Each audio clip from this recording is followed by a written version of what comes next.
Amém? Ou vamos fazer um rola para dar aquela aliviada? Ela falou, pô, né, fica nervoso antes de entrar, né? Vamos para a competição. A gente que é do jiu-jitsu, acostumado a tirar assim, a quebrar. Eu queria saber se está todo mundo com a apostila já na mão. Yuri, você já distribuiu a apostila? Apostila, não? Aninha? Aldinei?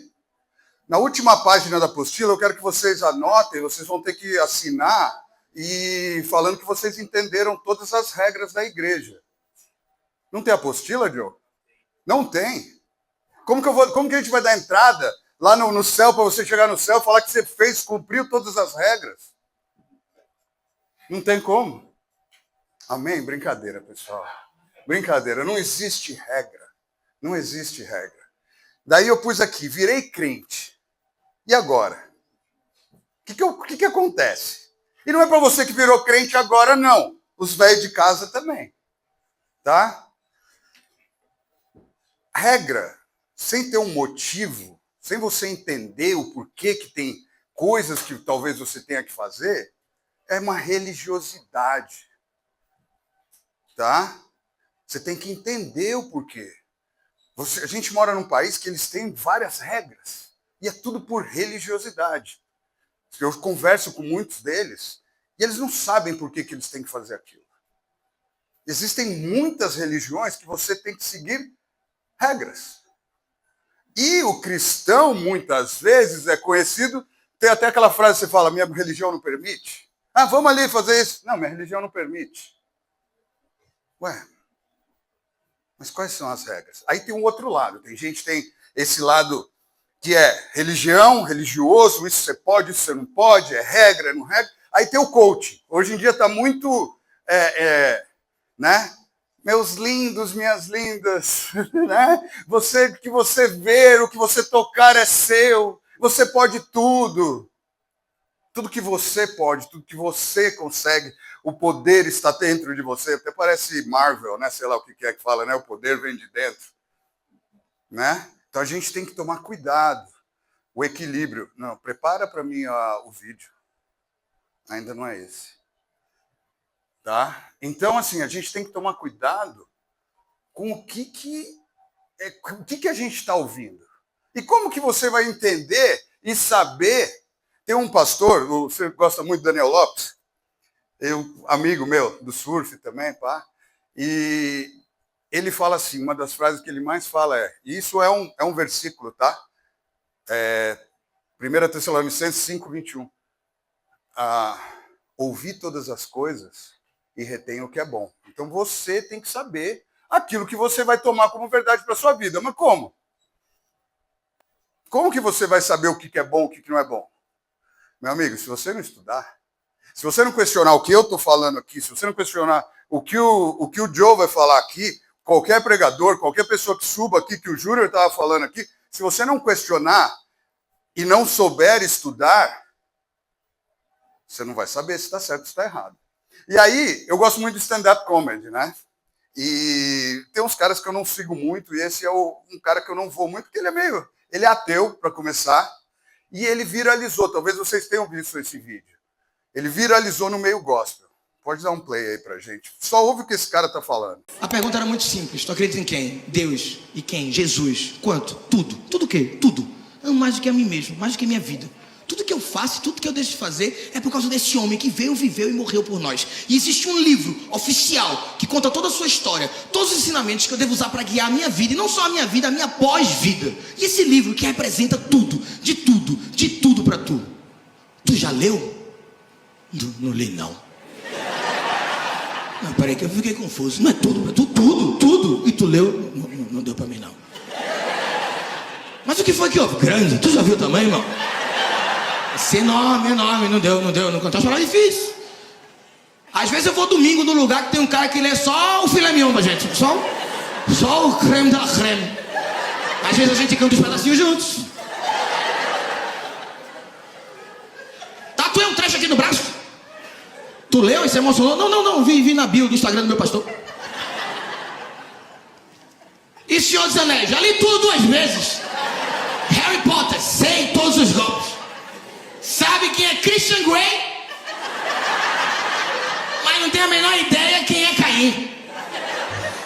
Amém. Pesado. Se você for ver, é pesado. Um comediante ateu zoando a gente. Porque a gente não sabe, porque a gente não lê a Bíblia. Eu não vou pedir para quem já leu a Bíblia aqui, levantar a mão, quem já leu a Bíblia inteira. Não vou fazer isso. Eu acho que você pode se questionar. Se você está buscando, mas é difícil, não consigo entender, busque ajuda. Hoje em dia, YouTube, tudo, tem muita coisa que você pode buscar. E acredito que em breve a gente vai começar algum tipo de estudo bíblico também aqui. Tá? Então a gente tem que, primeiramente, ouvir tudo e reter o que é bom. Por quê? Porque senão vão te colocar um monte de regra e você não vai entender. Você vai virar um religioso e vai continuar do mesmo jeito. Pode pôr o próximo slide, por favor. E aí a gente vai entender aqui, ó, o que é a religião e o que é o evangelho. Então, na religião, o que eu faço como ritual, o que eu faço como ritual para Deus gostar de mim? Aqui é, como que Deus gosta de mim, mesmo eu sendo um pecador, eu não tenho que fazer nada. Vem para cá, próximo. Quais regras eu devo cumprir para estar nessa religião? Aqui, evangelho. Turum. Opa, pulou um. Acho que você pulou um. Volta mais um. Calma, paciência com a tecnologia. Quais regras eu devo cumprir para... foi, sem problema. Eu tenho vontade de... Vamos lá, daí na religião, eu tenho vontade de sair com a secretária, com o patrão, com a irmãzinha, com o irmãozinho, entendeu? Mas eu não saio por causa das regras, mas eu não paro de pensar. No evangelho, próximo, o que é? Se eu pensar ou olhar com atitude impura, eu já estou pecando. Foi o que Jesus falou. Jesus pegou lá as 613 leis que tinham e praticamente ele jogou, ou os 10 mandamentos, se você for pensar, ele dividiu em o quê? Amar a Deus e amar o próximo. Entendeu? Não ficou mais fácil, ficou mais difícil, porque agora antes você podia até ficar pensando. Era só você não fazer. Agora não. Vamos lá, próxima. Dá para fazer tudo religiosamente sem ser uma nova criatura. Aqui, sendo uma nova criatura, eu faço o que agrada a Deus. Isso é o evangelho. Próximo. A base da religião é o ritual que agrada a Deus. Eu tenho que vir, quando eu venho aqui na igreja, eu ponho a minha roupa de crente, eu ponho a minha máscara de crente, minha carinha de crente, e eu vou para a igreja com o desodorante de crente, que é a minha Bíblia debaixo do braço. Né? O evangelho, a base do evangelho é a morte para um novo nascimento, que é aquilo, nova criatura. Vamos lá, próximo. Eu pago um preço para Deus me abençoar. Eu tenho que fazer isso, eu tenho que fazer aquilo, eu tenho que fazer aquilo outro, para esse Deus gostar de mim e me abençoar. No evangelho, Jesus já pagou o preço que era meu, que eu tinha que pagar. Na religião, eu pago.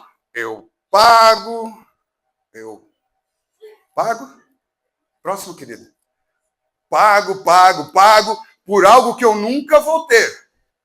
No evangelho,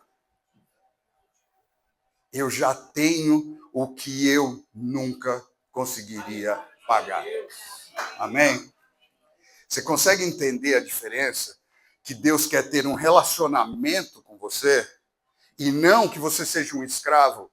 Interessante que a religião desse país, eles dizem que você é um escravo de Deus. Eu já tive debates com muitas pessoas e a gente vê como nós somos filhos de Deus. É uma grande diferença. Acho que a maioria aqui não tem filho, mas talvez você vai conseguir entender o seu relacionamento com seus pais, talvez, que você tem livre acesso. Você consegue conversar. Um escravo não tem. O escravo é aquilo ali, ó. Você vai levantar, você vai fazer, você vai cumprir a sua regra, eu vou te dar o mínimo de comida possível, Vai o resto dos porcos lá para você fazer uma feijoada, que foi o que virou, como começou a feijoada no Brasil, que era o resto que os patrões não queriam do porco, era o que sobrava. E com o filho, não. O filho, quando você tem um filho, na adolescência, que come pra caramba, você deixa de comer um pedaço de carne às vezes, você come um pouquinho a menos para deixar para o seu filho. É bem diferente. E aí, se a gente não entende tudo isso, a gente não vai em lugar nenhum. A gente não vai ser um cristão de verdade. Amém? Feche seus olhos. Senhor Deus, obrigado, Pai, por essa oportunidade de estar aqui. Eu peço que o Senhor abra nesse momento os ouvidos da tua igreja, Pai. Que através de mim venha o teu Espírito, assim como Davi disse para adestrar as suas mãos, ó Senhor. Adestra, ó Pai, a minha voz, a minha mente, Senhor, para que venha o teu Espírito Santo, coloque nesse dia aqui, nessa mensagem, ó Pai, apenas o que o Senhor quer, ó Pai. Tira as escamas, desentope os ouvidos, ó Pai, para que eles possam ouvir a tua palavra, ó Pai. Fala com cada um, ó Pai, individualmente, ó Pai, naquilo que eles estão precisando ouvir, ó Senhor. Em nome de Jesus. Amém. Amém? Deixa eu contar uma história para vocês. Tinha um casal de noivos e eles estavam se preparando para casar e tal, e aí a mulher queria fazer o quê? Marcou lá a reunião com a organizadora de casamento, tem até nome, que agora nem lembro, tem nome para tudo. E estava lá, marcou tal, aí ele falou, não, qual dia? Tal dia. Não, então vai você direto, que é mais perto, eu vou para lá. Beleza. A moça chegou, óbvio, mulher não vou falar que chegou na hora, né? Aqui entre nós. Mulher não chegou na hora, ela chegou ali uns 15, 20 minutos atrasada. Aí o cara não estava lá, o noivo não estava lá. Cadê? Não sei o quê. Ele mandou mensagem, deu 2 tiquezinhos, mas não apareceu azul. Já falei disso, essas pessoas que não aparecem 2 tiquezinhos na mensagem, eu não confio.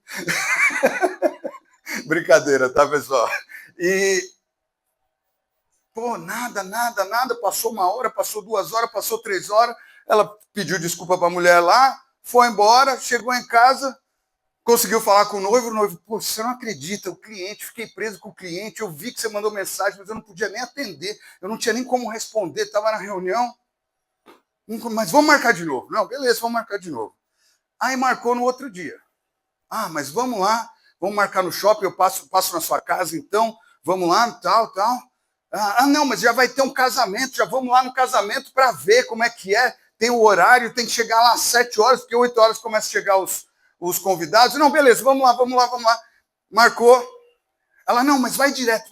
Ele falou para ela, não, tá bom, então já é perto da sua casa, eu vou lá. Deu 7, deu 7h30, 15 para as 8, 8 horas começou a chegar os convidados e o cara não chegava, e ela ligava, mas dessa vez não dava nem os 2 tiquezinhos. Só aparecia um tique no WhatsApp, caía direto na caixa postal, deu 8h30, 9 horas, a festa lá, ela não podia mais ficar, foi embora. Deu um tempo, ela conseguiu, ele falou, você não acredita. Fiquei preso dentro do elevador de casa. Fui descer para pegar o carro, fiquei preso dentro do elevador, fiquei 2 horas lá, não tinha sinal de telefone, nada. Irmãzinhas, o cara pediu tanta desculpa para vocês. Você casaria com um cara desse? Amém. Não. Pô, mas ele tinha uma boa razão. Ele deu uma boa desculpa. Só que aí, depois de um tempo, ela foi descobrir. A gente sempre fala de mulher, vamos inverter. Ele foi descobrir que ela, né? Porque é sempre o homem que faz a sacanagem, né? Ela foi descobrir que ele era casado, que ele tinha uma outra amante, ela era número 3, né?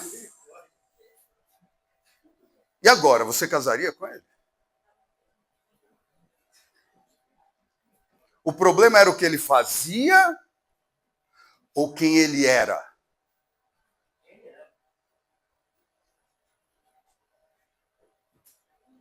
Não, mas ele tinha desculpa. Exatamente. Talvez você tenha ótimas desculpas para Deus pelos seus pecados, por aquilo que está fazendo, mas não pelo quem você é de verdade. Deus não se importa com o que você faz. Ele se importa com quem você é. Você está falando então que eu posso fazer qualquer coisa? O Joe já olhou arregalado para mim ali. Eu não sou pelo que eu faço, mas eu faço pelo que eu sou. Você entendeu a diferença? Eu não sou o Daniel porque eu prego. Eu não sou um cristão porque eu estou aqui na frente pregando. Eu prego, eu trago a palavra porque eu sou um cristão. Então, não é uma questão de regra. O que eu posso, o que eu não posso depois que eu entrei na igreja, me batizei, fiz isso, fiz aquilo. Ninguém tem que te colocar essas regras. É o Espírito Santo dentro de você que vai ter que começar a falar para você o que você tem que fazer. Eu não sei se vocês já tiveram a curiosidade, ou se, sem jogar no Google, você souber me falar qual que é o tema central da Bíblia.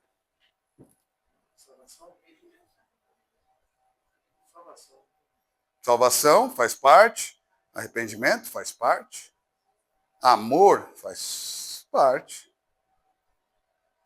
O Google fala assim, ó.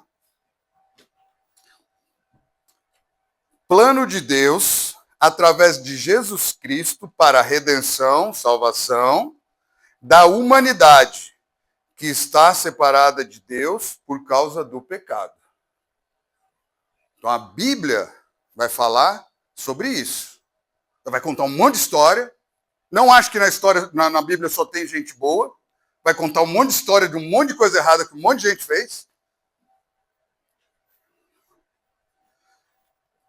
E aí, entrou a palavra que falaram ali, que é arrependimento. Se você não entender o que é o arrependimento, você nunca vai conseguir essa salvação. Desculpa eu te falar. Porque só tem 2 finais. Céu e inferno. Não tem meio termo. Não tem como você... né? Eu já fiz essas brincadeiras com espírita que acredita em reencarnação. Né? Você vai ter mais uma chance? Ó, eu falo assim, na minha vez aqui, na minha teoria, né, no que eu acredito, não tem outra chance. Vamos fazer o seguinte, vamos acreditar na minha dessa vez? Se a gente voltar uma outra vez, daí eu tento a sua. Mas agora eu vou na minha. Tá? Pode pôr o próximo para mim? Então, arrependimento na Bíblia. Tá? Em hebraico, vamos entender, eu vou falar para vocês aqui, ó, o que isso aí fala, arrependimento fala. No Antigo Testamento, no Novo Testamento, fala tudo na Bíblia, aí vai sempre falar. Então aparece cerca de 120 vezes no Antigo Testamento. E o legal, shove. Eu não sei se alguém andou de skate ou anda de skate aqui, mas o pop shove it, que você faz uma manobra que o skate vira, o skate está virado para lá, você dá uma batida, o pop é quando você faz o olho, ou senão você só roda ele e ele vira para o outro lado. É um shove it. É uma mudança de direção. Quando eu vi isso, eu falei, caraca, skate também é de Deus, tá vendo? Aí, vamos ver lá uma passagem que fala. E se o meu povo, muita gente conhece, e muita gente nem sabe, acha que foi como que era o nome dela? Aline Barros, sei lá quem falou isso aí, Ana Paula Valadão, né? Que falou numa música lá que ficou super conhecida e nem sabe que está na Bíblia. E se o meu povo, que se chama pelo meu nome, se humilhar, orar, buscar a minha face e se converter dos meus caminhos, dos seus maus caminhos, então eu ouvirei dos céus, perdoarei os seus pecados e sararei a sua terra. Converter e se arrepender é a mesma palavra em hebraico. Conversão. Eu estou indo para lá, eu faço uma conversão de direção. Eu não estou mais indo pelo mesmo caminho. Quais caminhos? Maus caminhos. Se converter, mudar de direção os seus caminhos. Amém? Então, Deus começa lá no Antigo Testamento falando já disso aí. Vamos ver a próxima. Grego, metanoia. Essa palavra vocês já ouviram aqui. Eu já falei essa palavra aqui sobre metanoia. O que quer dizer? Mudança de direção. No Novo Testamento, no grego, por quê? O Velho, talvez você não saiba, o Velho Testamento foi escrito em hebraico e o Novo Testamento foi escrito em grego. Tá? Então, existem algumas palavras que são um pouco... no caso aqui, metanoia, ela dá mais sentido ainda. Não é apenas mudança de direção, mas a mudança de mente, mudança de pensamento. Inclusive, no exército grego, quando o exército estava lá marchando, meia volta, vou ver, era metanoia que eles falavam. Era usado no exército grego. Metanoia. Mudança de direção. Amém? Aí vamos ver aqui, ó. Mateus 3, de 1 a 3. Isso aqui é uma época de transição. Por que transição? Porque era o Novo Testamento, aqui já é era o Velho Testamento, desculpa, esse aqui já é o Novo Testamento, mas Jesus, aqui nesse momento, Jesus ainda já era nascido, mas ele ainda não tinha começado o seu ministério, tá? Então, naqueles dias apareceu João Batista pregando no deserto da Judéia e dizendo: arrependei-vos, muda a sua mente, pense diferente, porque é chegado o reino dos céus. E este é aquele que foi anunciado pelo profeta Isaías, que disse: voz do que clama no deserto, preparai o caminho do Senhor, endireitei as suas veredas, endireitei os seus caminhos. Isso já era uma profecia de Isaías, como aqui mesmo falo, que foi anunciado pelo profeta Isaías. Então, só para te mostrar que Isaías também já pregava o quê? O arrependimento, a mudança de coração, a mudança de mente. Toda vez que a gente fala de coração na Bíblia, entenda como mente, tá? Porque o coração é o sentimento, né? Não é o seu coração está batendo aqui, vai virar lá para o lado de cá para bater. Não, é a sua mente, tá bom? Próximo, por favor. Então aí ele fala do batismo, né? Ele falou ali, arrependei-vos. Aí logo depois Jesus foi para o batismo. Então eu quero falar para as pessoas que foram batizadas agora. Depois do batismo de Jesus, o que aconteceu com ele? Vocês sabem? Ele foi para o deserto para quê? Ser tentado. Você foi batizado, não pensa que agora você está blindado, né? Os coaches da vida, eu sou blindado, nada acontece comigo. Não, se aqui dentro você não mudou, não vai funcionar, porque você vai ser tentado. Jesus foi tentado. Você acha que por quê que você não seria tentado? Amém? Vamos lá, Lucas 5, 29 e 32. Então aqui já é Jesus Cristo falando sobre arrependimento. Então Levi lhe ofereceu um grande banquete em sua casa e havia ali uma grande multidão de publicanos e de outras pessoas que estavam com eles à mesa. Mas os fariseus e os escribas murmuravam contra os discípulos, dizendo: por que esse aí está comendo e bebendo com os publicanos e pecadores? Jesus, porém, lhes respondeu: os sãos não precisam de médico, mas sim os doentes. Eu não vim chamar os justos, mas os pecadores ao arrependimento. Você vai no hospital, o que Jesus está falando? Se você está doente. Você vai no hospital se você não está doente? Você vai no hospital se você foi no hospital. Você estava com dor. Ficou internado aqui esses dias. O que é a primeira coisa? Você teve que entender e reconhecer que você estava doente. Agora eu vou pegar no pé de uns aí. Sabe aquela que você fala assim: quando eu melhorar o meu shape, aí eu vou para academia. E no jiu-jitsu eu vejo muito isso. Mas eu tô fora de forma. Depois que eu entrar em forma, daí eu volto a treinar. Ou eu vou começar a treinar. Não é nunca. Não é nunca. Mas o que eu quero que você entenda aqui é, primeiro você tem que reconhecer que você está doente. Jesus veio para esses, para quem está doente. Amém? Você tem que entender que você é um pecador. Não é porque você está aqui na igreja, já foi nascido. Eu nasci Nasci no banco da igreja? Não, nasci no hospital, né? Mas nasci ali, cresci dentro da igreja, tudo. Eu desandei. E só voltei para os caminhos do Senhor quando eu entendi que eu era um pecador. Próximo, irmã. Lucas 24, de 44 a 49. Aqui, Jesus Cristo já está o quê? Dando direcionamento aos seus discípulos. Ele já está ensinando os discípulos o que fazer. E disse-lhes, são estas as palavras que vos disse. Estando ainda convosco, convia que se cumprisse tudo o que de mim estava escrito na lei de Moisés. Só para vocês entenderem, aqui Jesus tinha acabado de subir aos céus e ele tinha voltado como carne e osso. E aí foi a hora que ele chega no meio dos discípulos, e os discípulos falam assim, ele fala, eu não sou espírito, sou carne e osso, toca aqui, estou com fome, me dá o que comer. E Jesus ceia, eles dão peixe assado e um favo de mel para Jesus, tá? Então, logo depois que ele comeu, ele está falando isso aqui. Então, ele está falando o quê? Tudo aquilo que estava lá no Velho Testamento se cumpriu. Então, abriu-lhes o entendimento, aí que eles entenderam o que estava escrito. Assim está escrito, e assim convia que o Cristo padecesse ao terceiro dia, ressuscitasse dos mortos, e que em seu nome se pregasse o arrependimento e a remissão dos pecados a todas as nações, começando por Jerusalém. Vós sois testemunhas dessas coisas, e eis que sobre vós envio a promessa de meu Pai. Ficai, porém, na cidade de Jerusalém, até que do alto sejais revestidos de poder. Então, mandou eles ficarem ali e a gente vai ver no próximo o que aconteceu. Tá? Então, aqui Jesus está ensinando aos discípulos o quê? A pregar o arrependimento. Beleza, vamos para o próximo. Aqui... Ah, não, você voltou. Vamos para o próximo, que é Atos 2. Atos 2 é quando...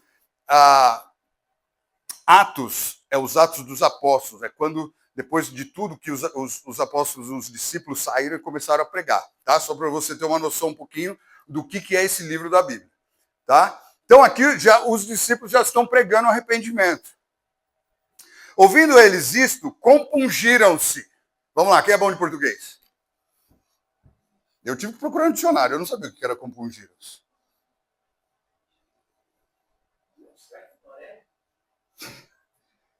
Arrepender. Mudar de direção, se converter.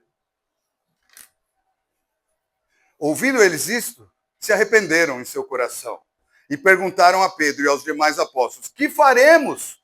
Então o que eu tenho que fazer agora? Virei crente, e agora?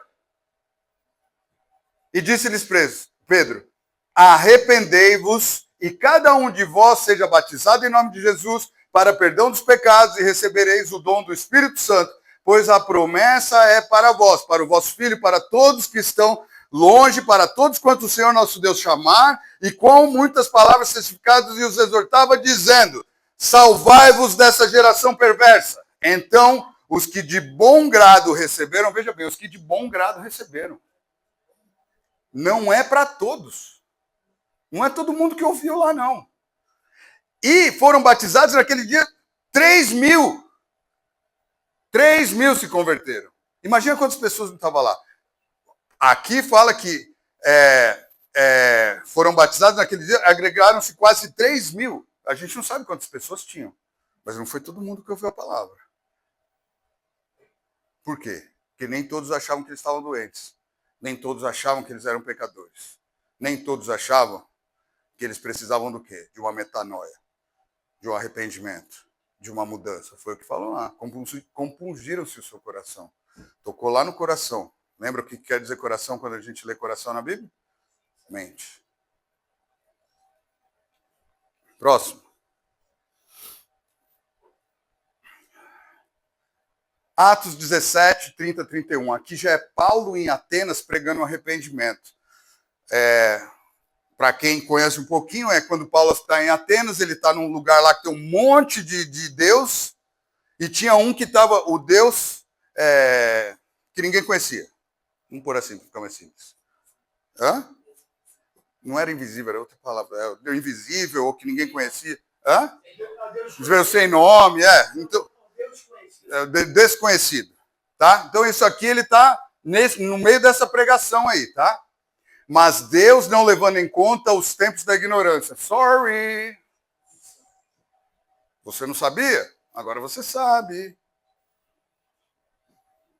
Antes era uma coisa. Desse momento para diante, agora você sabe. Não levando em conta os tempos de ignorância, anunciai agora a todos os homens em todo lugar que se arrependam. Você não sabia que você tinha que se arrepender? Você não sabia que você tinha que mudar de mente? Agora você sabe. Porquanto tem determinado um dia em que, com justiça, há de julgar o mundo, por meio do varão que destinou, e disso deu certeza a todos, ressuscitando-o dentre os mortos. Ele está falando de Jesus. Né? Então, se você acha que, pô, mas eu não sabia disso. Não sabia que estava acontecendo assim. Agora você sabe. Agora você entende que você precisa de uma mudança de mente para poder continuar. Pode pôr o próximo. Então, assim, agora eu virei crente. O que eu faço? E agora? Quais são, o que eu tenho que fazer? Qual é os próximos passos? O que eu teria que fazer? Não, pode voltar, pode deixar no outro antes. Vou contar uma outra historinha antes. Você fala assim, poxa, mas eu não consigo, isso é muito difícil. Como que eu vou... Não é possível, será que a partir de hoje vai fazer uma mágica? Um abracadabra aqui e eu não vou mais pecar? Tem uma historinha, uma menininha de 3 anos, e ela foi escrever uma carta para o pai. Uma carta. O pai estava lá, ela falou, vou escrever uma carta. Uma criança de 2, 3 anos. Como que sai? Só um rabisco, né? Só um rabisco. Foi, rabiscou e deu para o pai. O pai pegou ali, nossa, mas que coisa linda, minha filha. Nossa, que legal, papai amou. Que letra linda que você tem. Menininha sagaz. É, pai? O que está escrito aí, então? O pai, muito inteligente, falou assim, aqui está escrito que você ainda não sabe escrever. Mas também está escrito que você quer muito aprender a escrever. Que você vai estar tentando escrever. E é assim que Deus vê a gente. Se você cometer erros, mas com coração puro, Deus vai saber que você está tentando. E aí é entre você e Deus. Por isso que ninguém pode te julgar o que você está fazendo ou não, se você vai ser salvo. Peraí. O não julgueis para não ser julgado, muita gente usa como desculpa para pecado. Não é isso que eu estou falando. Não me julgue, irmão. Não é isso, tá? Principalmente se é um líder que está vendo o que você está fazendo, está te dando direcionamento. O que eu estou dizendo é, entre você e Deus, Deus sabe quando você está tentando acertar. E quando lá no fundo você fala, mas Deus vai me perdoar mesmo? Vou dar uma escorregada aqui de novo. É quando você está no caminho para a balada ou para a casa da amiguinha e você liga para o seu irmão. E você fala assim, pô, mano, não sei se eu vou ou não vou, cara. Você ali já é o Espírito Santo falando com você. Você nem precisava fazer aquela ligação, você sabe disso. É quando você está prestes a pecar e você sabe que aquilo ali não está certo. Você sente. A gente sente. Muitas vezes a gente quer ignorar, mas a gente sente. A gente sabe quando é que tem e quando que não tem. O problema é que às vezes a gente acha que é uma mudança comportamental. É o falso moralismo. Treino na igreja, agora não fumo mais, não traio mais a minha esposa, não tenho sexo fora do casamento, não uso mais drogas, sou um crente. Estou falando que isso é errado, que você não tem que fazer isso. Tem, mas não é apenas isso. Não é apenas uma mudança comportamental. Não é deixar de fazer ou fazer alguma coisa. É você não fazer porque você quer agradar a esse Deus. É deixar de fazer porque a sua mente mudou. Eu estou andando aqui, metanoia. Voltei, estou indo na direção. Agora o problema é que eu desvio um pouquinho. Ah, mas não tem problema. Ah, mas aqui eu vou sair. Vá. Estou aqui já com meu irmão já. Não é isso. Você tem que entender que um pequeno desvio, angulação. Aqui é reto. Aqui, mas está perto. Eu já estava lá atrás já. Uma pequena saída. Pouquinho. E aí você fala, mas isso aqui não tem nada a ver. Né? Dizem que em cima tem uma plaquinha na entrada do céu. Mas isso não tem nada a ver. Isso aqui não tem problema. Isso não tem nada a ver. E aí você desvia mais um pouquinho. Você desvia mais um pouquinho. Aí já estou até dançando aqui. Desvia mais um pouquinho. Amém? Então não é apenas mudança comportamental. Cristianismo é sobre mudança de coração. O que é coração? Mente. Tá? Quem somos? Aí Adri, você devia ter falado do primeiro, de 2 Coríntios, nova criatura. Ia encaixar certinho. Entendeu? Por quê? Nós somos o velho homem ou nós somos nova criatura? Nós temos que ser. Porque senão, você ser o velho homem e continuar fazendo as coisas antigas que você fazia, isso é o chamado hipergraça. Eu continuo, eu vou do mesmo jeito, eu levantei a mão, aceitei Jesus e pronto. Agora eu posso pecar à vontade, porque agora ele me perdoa. Já aceitei? Jesus não me salva dos meus pecados? Não é por aí. O genuíno, pode pôr a próxima. Genuíno arrependimento é condição necessária para se tornar um seguidor de Jesus. Nós temos que ter mudança de coração e de mãos. Mãos. Coração é mente e mãos. Mãos são os atos. É aquilo que você faz. Então não é você fazer algo para se tornar, lembra que eu falei? É você ser para depois fazer. Porque senão fica difícil, cara. É difícil. Você fazer por religiosidade é difícil. Uma hora você não vai aguentar mais. E é por isso que tem um monte de gente que se afasta da igreja. E a gente não quer que ninguém aqui se afaste. Então você tem que mudar o seu coração. Então vamos lá ver. Atos 2,38. E disse-lhes Pedro, já li esse aqui, eu estou repetindo. Arrependei-vos, tá? E cada um de vós seja batizado. Ah, mas eu já fui batizado. Não tem problema. Eu acredito que ali já teve uma mudança para você querer ser batizado. A mudança de mente, o arrependimento é uma coisa diária. Não é porque a gente é as pessoas mais velhas de igreja aí, vou falar para vocês. Agora não é para os novos, agora é para os velhos.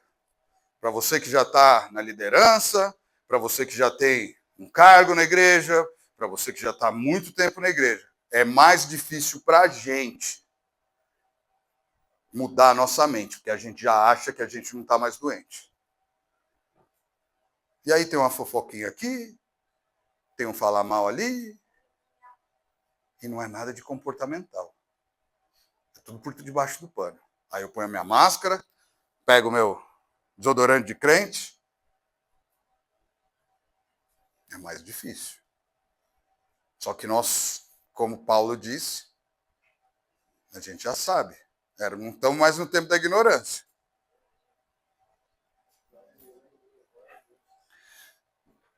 Pode pôr o outro.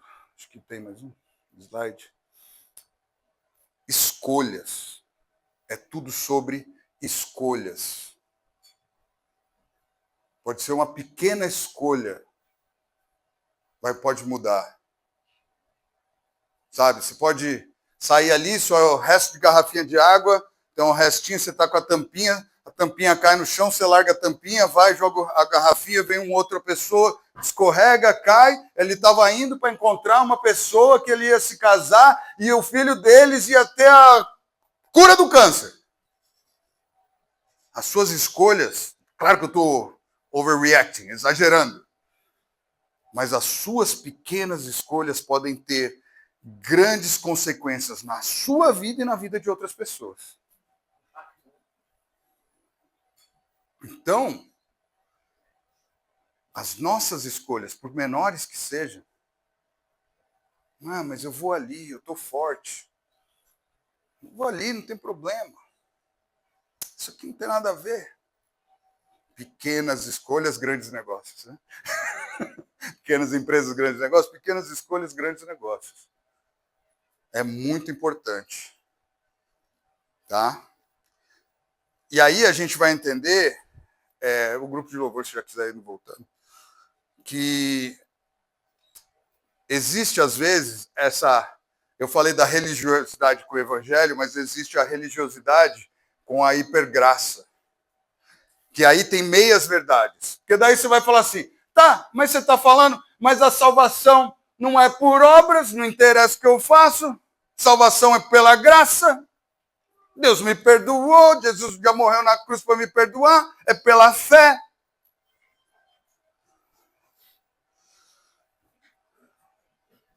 Mas aí é onde entra nós não precisamos disso para ser salvo. Nós não precisamos das obras. Mas, se você não é, você não faz. Então, ou você faz e não é, ou você fala que o que você faz não importa, não, é aqui no meio. Você faz aquilo que você é. Amém? Aí tem outro ponto que é, nós não somos salvos pela nossa santidade.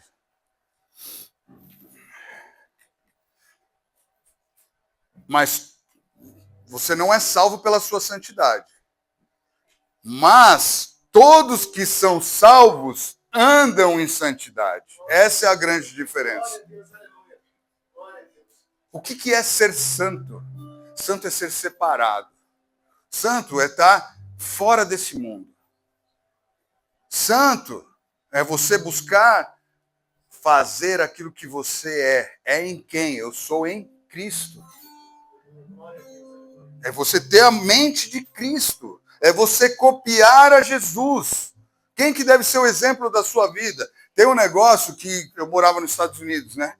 E eu via muito nos carros, que era WWJD. E eu falava, o que é isso? WWJD. Is what would Jesus do? O que Jesus faria? O que Jesus faria? Quando você tiver que tomar uma decisão, uma escolha, o que Jesus faria nessa situação? O que Jesus faria no meu lugar? Então, se não há santidade, não há salvação. E quem é salvo tem o Espírito Santo. Lembra que Pedro estava falando ali sobre arrependimento? Falou do batismo e falou, e você terá o Espírito Santo. E o Espírito Santo vivendo dentro de você é essa vozinha que fica em você quando você vai fazer alguma coisa errada. Não sei se é da época de vocês, o desenho do Pica-Pau, que tinha um anjinho e um capetinha do outro lado. Então é a sua carne, porque nós somos, o capetinha está dentro da gente, nós somos assim, a Bíblia fala que nós somos pecadores. Mas aquele anjinho é o Espírito Santo que habita dentro de você, tentando te levar para o caminho certo. O Espírito Santo faz só isso? Não, ele te dá os dons, tudo.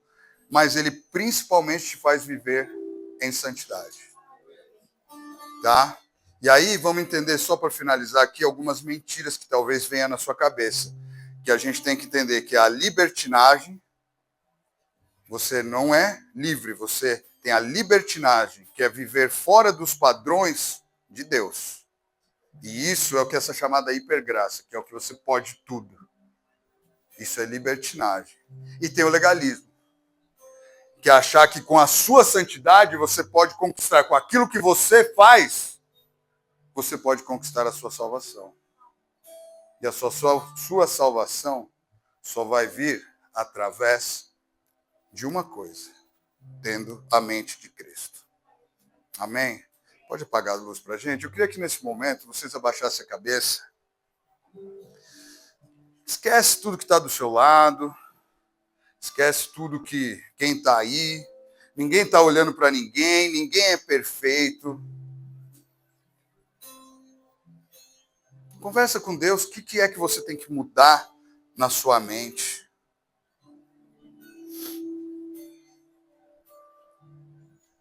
Esse momento é seu e Deus.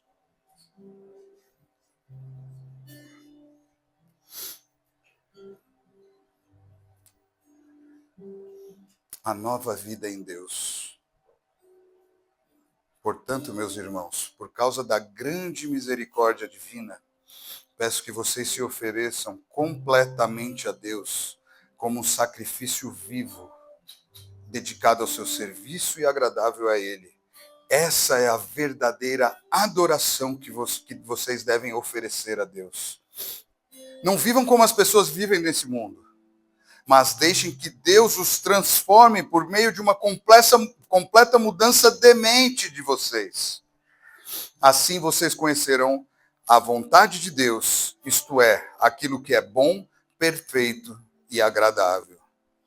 Por causa da bondade de Deus para comigo, eu digo a todos vocês que não se achem melhores do que realmente são. Pelo contrário, pensem com humildade a respeito de vocês mesmos. E cada um julgue a si mesmo, conforme a fé que Deus lhe deu. Porque assim como um só corpo, temos muitas partes, e todas elas têm funções diferentes. Assim também nós, embora sejamos muito, somos só corpo por estarmos unidos com Cristo. E todos estamos unidos uns com os outros, e como partes diferentes de um só corpo. Portanto, usemos os nossos diferentes dons de acordo com a graça que Deus nos deu. Se o dom que recebemos é o de anunciar a mensagem de Deus, façamos isso de acordo com a fé que temos. Se é o dom de servir, então devemos servir. Se é o de ensinar, então ensinemos. Se é o dom de animar os outros, então animemos. Quem reparte com os outros o que tem, que faça isso com generosidade. Quem tem autoridade, que use a sua autoridade com todo cuidado. Quem ajuda os outros, que o ajude com alegria. Que o amor de vocês não seja fingido. Odeiem o mal e sigam o que é bom. Amem uns aos outros com amor de irmãos em Cristo. E se esforcem para tratar uns aos outros com respeito. Trabalhem com entusiasmo e não sejam preguiçosos. Sirvam o Senhor com o coração cheio de fervor. Que a esperança que vocês têm os mantenha alegres. Aguentem com paciência os sofrimentos e orem sempre. Repartam com os irmãos necessitados o que vocês têm e recebam os que precisam nas suas casas. Peçam que Deus abençoe os que perseguem vocês. Sim, peçam que eles abençoe e não os amaldiçoe. Alegrem-se com os que se alegram. Chore com os que choram. Tenham por todos o mesmo cuidado. Não sejam orgulhosos, mas aceitem serviços humildes. Que nenhum de vocês fique pensando que é sábio. Não paguem a ninguém o mal com o mal. Procurem agir de tal maneira que vocês recebam a aprovação dos outros. No que depender de vocês, façam todo o possível para viver em paz com todas as pessoas. Meus queridos irmãos, nunca se vingue de ninguém. Pelo contrário, deixe que seja Deus que dê o castigo. Mas façam como dizem as Escrituras. Se o seu inimigo tiver fome, dê comida a ele. Se tiver sede, dê água. Porque assim você o fará queimar de remorso e vergonha. Não deixem que o mal vençam vocês, mas vençam o mal com o bem.